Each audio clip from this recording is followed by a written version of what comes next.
നിയോഗം ദൈവസന്നിധിയിൽ സമർപ്പിച്ചപ്പോൾ ദൈവം ആ പ്രാർത്ഥനയ്ക്ക് ഉത്തരം നൽകിയവരെ 2021 ഒക്ടോബർ മാസം 2-ാം തീയതി ആരംഭിച്ച് 2023 ജൂൺ മാസത്തിൽ 1000 കേന്ദ്രം പൂർത്തിയാക്കിയപ്പോൾ ലക്ഷക്കണക്കിന് മനുഷ്യർ ഒരുമിച്ച് മരിച്ച് JCB കൊണ്ട് ഒരുമിച്ച് കുഴിയെടുത്ത് കബറിടയ്ക്ക് അല്ലെങ്കിൽ അടക്കപ്പെട്ട അവസ്ഥയിൽ നിന്ന് ലോകം വിമുക്തമാക്കപ്പെട്ടു. മഹാമാരിയിൽ നിന്ന് ലോകത്തെ മോചിപ്പിച്ചു ദൈവം.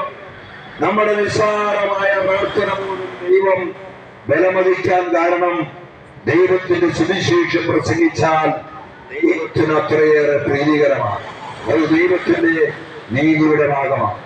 അതോടൊപ്പം 2023 അതേ മാസം ഒക്ടോബർ മാസം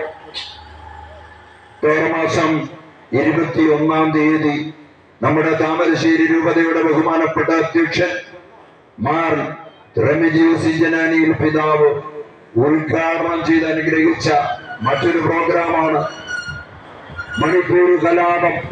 മണിപ്പൂരിൽ കത്തിയെരിഞ്ഞപ്പോൾ മണിപ്പൂർ കലാപത്തിനെതിരായിട്ടും ലോകം യുദ്ധത്തിൽ കൊടുമ്പിരി കൊണ്ടപ്പോൾ യുദ്ധത്തിനെതിരായിട്ടും ലോക സമാധാനത്തിനും വേണ്ടിയുള്ള സ്നേഹ സന്ദേശ യാത്ര.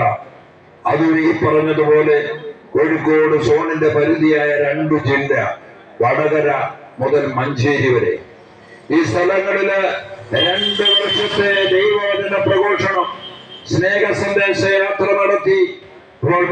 നാം വാർത്തയിൽ കേട്ടല്ലോ, മണിപ്പൂർ ശാന്തതയിലേക്ക് വരികയാണ്. കുക്കി വിഭാഗത്തിനാണ് അവിടെ ഏറ്റവും കൂടുതൽ ക്ഷതമേറ്റത്.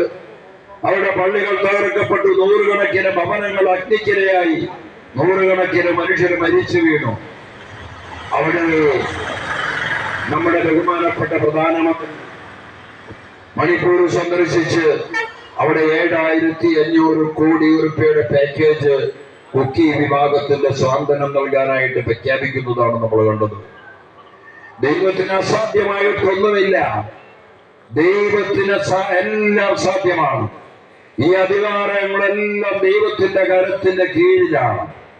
അതുപോലെ ലോക സമാധാനത്തിന് വേണ്ടി, യുദ്ധത്തിനെതിരായിട്ട്, യുദ്ധത്തിന് അറുതി വരുത്താൻ വേണ്ടി ലോക പോലീസ് എന്നറിയപ്പെടുന്ന നമ്മുടെ അമേരിക്കയുടെ പ്രസിഡന്റ് ഡൊണാൾഡ് ട്രംപിനെ തന്നെ കർത്താവ് ഉപകരണമാക്കുന്നതല്ലേ നമ്മൾ കണ്ടത്.